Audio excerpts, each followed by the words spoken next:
Acá en el matinal, siempre juntos, bien variado este día miércoles, mitad de semana, con fechas conmemorativas que también destacamos esta tarde ahora. Así es, hacemos la diferencia con días, semanas interesantes y en esta oportunidad también comentarle a la gente, ¿cierto?, que desde 1984 se celebra cada 18 de abril el Día Internacional de los Monumentos. Es por eso que hoy tenemos el placer de tener con nosotros en esta conversación a Leonel Ramos, quien es arquitecto y director del Departamento de Urbanismo de, obviamente, nuestra Universidad de Concepción. Es para nosotros muy positivo que hoy día puedas acompañarnos para hablar justamente de la importancia de este Día de los Monumentos.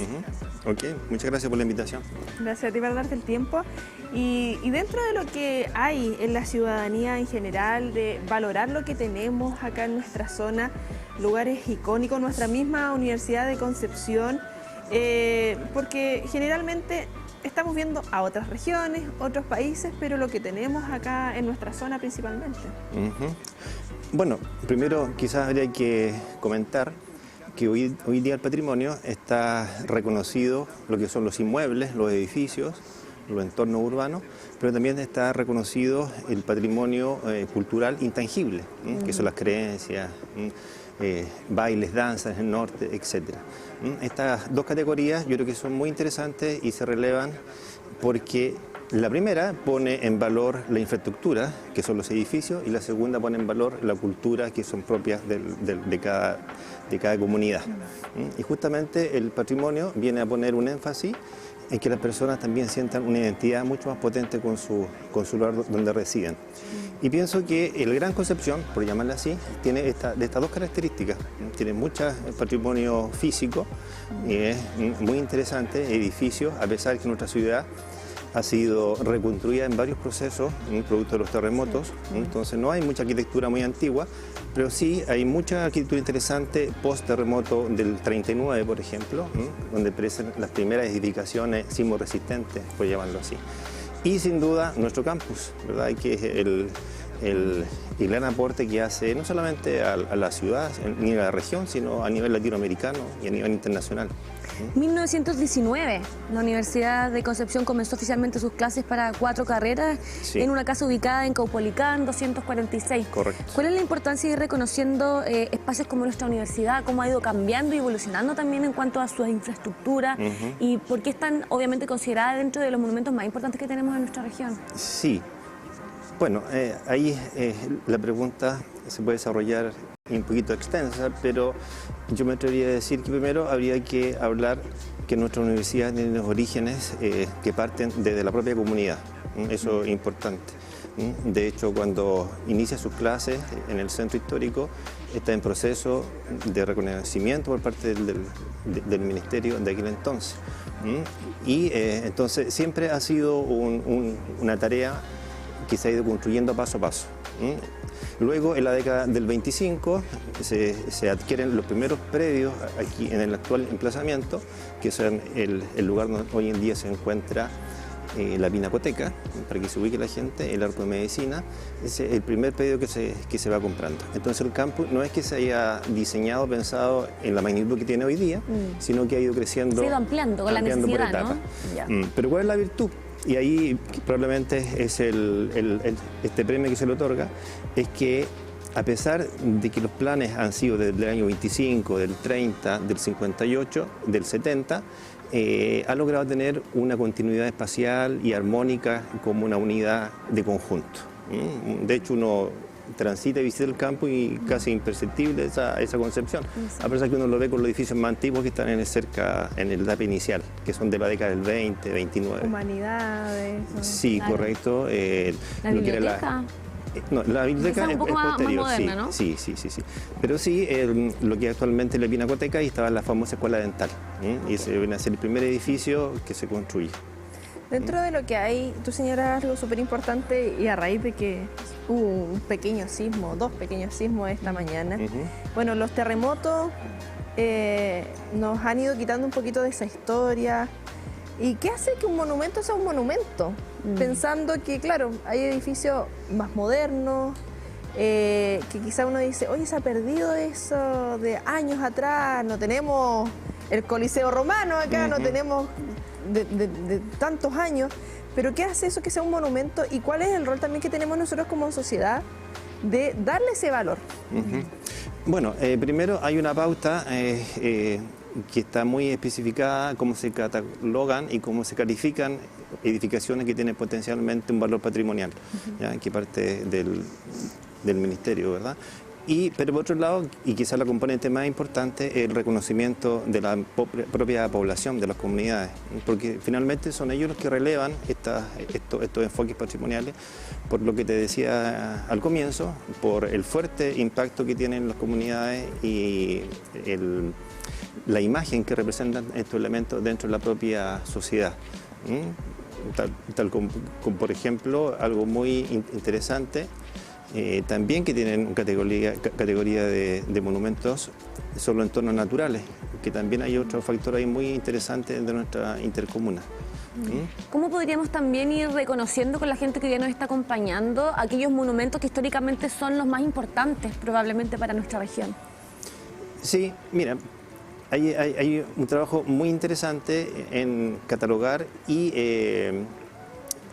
indicar con cierta iconografía o carteles cuáles son los edificios que tienen esta categoría. Y eso es importante porque las personas, la comunidad, por ejemplo, nuestro propio campus, puede ir recorriendo el campus y puede ir dando lectura a esta declaratoria y se da la idea, ¿verdad?, de la importancia que tienen estos edificios.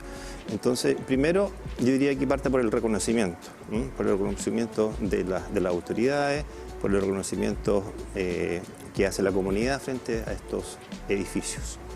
Sí, porque claro, hay una cosa de ese valor que le damos como sociedad, de lo que estemos vinculados de una u otra manera. Estaba buscando acá, por ejemplo, los restos del muro de piedra del convento de la Merced. Yo creo que poco se sabe ahí en calle Castellón, entre Maipú y Freire, cerquita de la iglesia de la Merced, precisamente de la esquina. Sí. Y que a mí me ha pasado que voy caminando y claro, acá nosotros lo hemos hablado con diversos académicos, académicas y tenemos una noción de lo que es. A mí me pasa, de repente pasa gente y ve que hay una placa. Sí. Que quizás no es tan llamativa para la gente y se quedan mirando. Y claro, es un monumento y no tenemos mayor vínculo con eso si es que no somos muy habidos de la historia y de lo que hubo en nuestro pasado acá en el Gran Concepción. Sí, quizás ahí se puede mejorar eso, quizás esa señalética, ese cartel que indica ahí el valor del edificio, se puede diseñar y ser mucho más atractivo, como en otros países que uno visita, una ciudad histórica. Hay una infografía, hay un plano, hay una reconstitución gráfica de cómo fue el muro o qué hubo sobre el muro. Porque claro, la gente dice, sí, este es un muro nomás, pero en realidad ahí sobre ese muro hubo algo, entonces hay una historia detrás de eso. Y eso es importante que se pueda transmitir y se puede mejorar esa señalética o indicación que dices tú, para que nos acerquemos más a la historia desde esa perspectiva. ¿Cuál es el cuidado que deben de tener los monumentos hoy en día en caso de reconstruir o de poder ir modernizándolo? Eso se puede hacer, por ejemplo, en el caso del Teatro Enrique Molina, ¿cierto? Que poco a poco también se va a ir probablemente modernizando. Sí. ¿Qué finalmente es lo que prima a la hora de poder reconstruir o modernizar monumentos que son parte de la historia y que hoy día también queremos quizás darle un sentido distinto para obviamente quizás reutilizar, etcétera? Eso va a depender de la categoría que tenga el inmueble de patrimonial. Hay algunos que tienen una normativa que es mucho más drástica en el sentido que se puede hacer muy poquitas cosas, no se puede intervenir en la fachada, los interiores.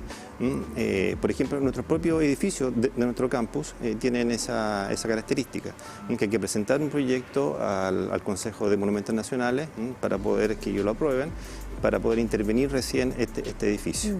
Entonces, y hay edificios que son más blandos, ¿verdad?, que tienen la posibilidad de reconstruirse en un porcentaje más importante.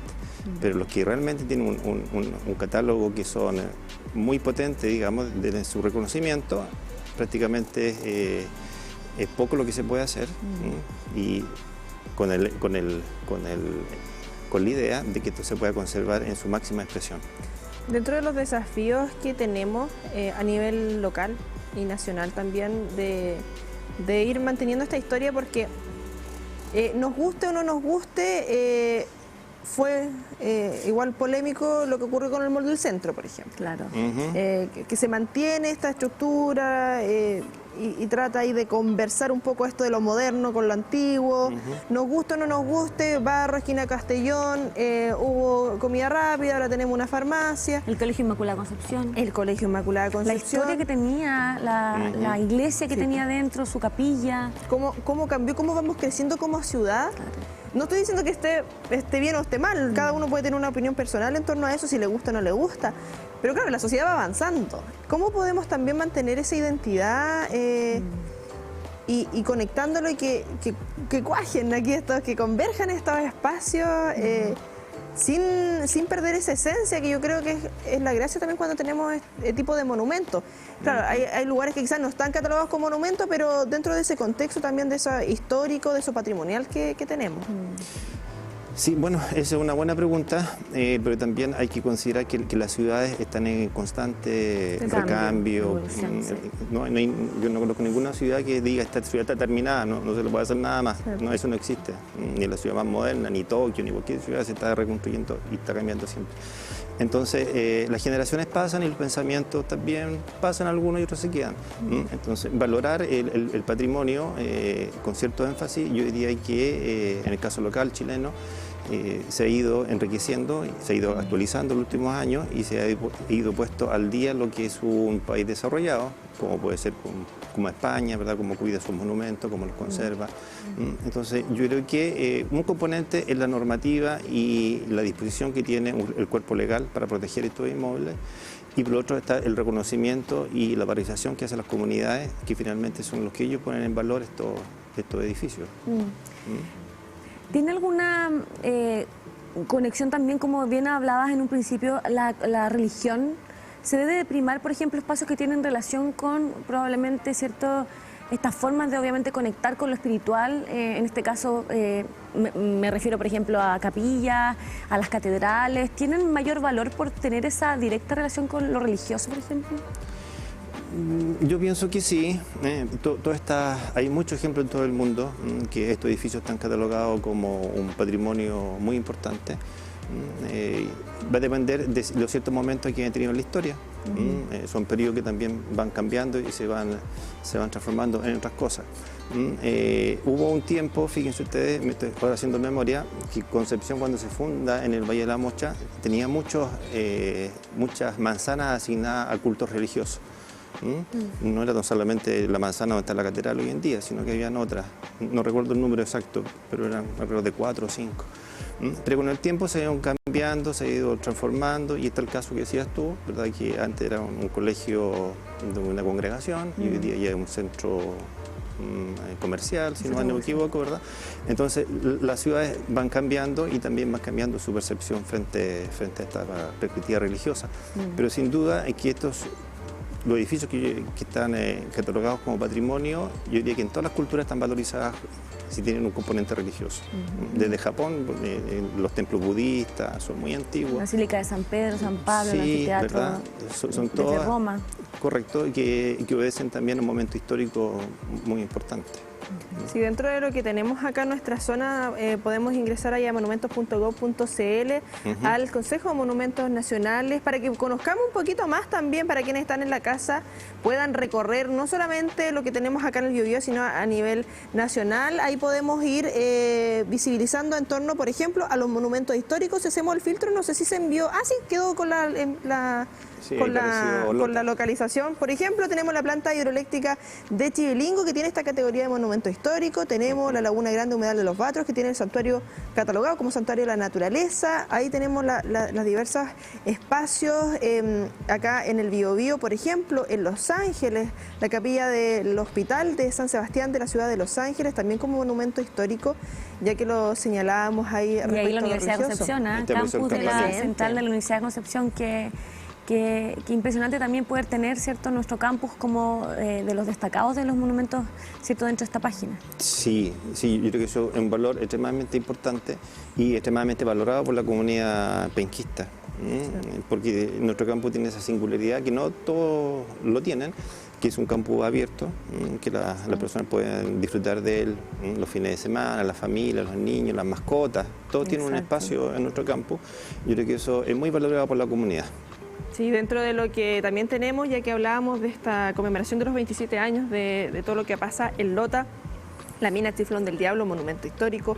También tenemos el sector Puchoco-Choaguer ahí como zona típica, categorizado para que vayan revisando y conociendo nuestra zona, porque desde la Universidad de Concepción se van acercando a estas temáticas, y no solamente esta, porque tenemos la invitación para que este día sábado puedan venir de manera presencial, pero también tenemos la disponibilidad a través de las diversas plataformas del canal de televisión de la Universidad de Concepción para revisar todo lo que va a ocurrir con diálogos contemporáneos desde las 11:30. Así es, la invitación para que puedan justamente este sábado 20 de abril a las 11:30 horas invitarte a este regreso del ciclo de diálogos contemporáneos de la Universidad de Concepción en la Casa del Arte José Clemente Orozco, actividad que nace del trabajo conjunto de las vicerrectorías, ¿verdad?, de la Universidad de Concepción, y en esta oportunidad el diálogo se enmarca en la salud integral de las mujeres en Chile. Si ahí ya lo saben, para que puedan sumarse a esta actividad gratuita, participar de este tipo de instancias que genera la Universidad de Concepción, como lo hablábamos recién, nace de la comunidad para la comunidad y sigue con esto ya en este año 2024, a puertas de estar ahí a un mes de aniversario, los 105 años, así que a sumarse con esta temática, sobre todo aquellas mujeres que nos están viendo, una temática muy relevante para nosotras. 11:30 horas de manera presencial, pero también por las pantallas de TV. La conversación que hemos tenido hoy día, ojalá se puedan presentar instancias más adelante para seguir reconociendo la importancia de la arquitectura, de los monumentos desde nuestra región, así que un placer. No, encantado y gracias por la invitación. Un gusto, Leonel, que te vaya muy bien.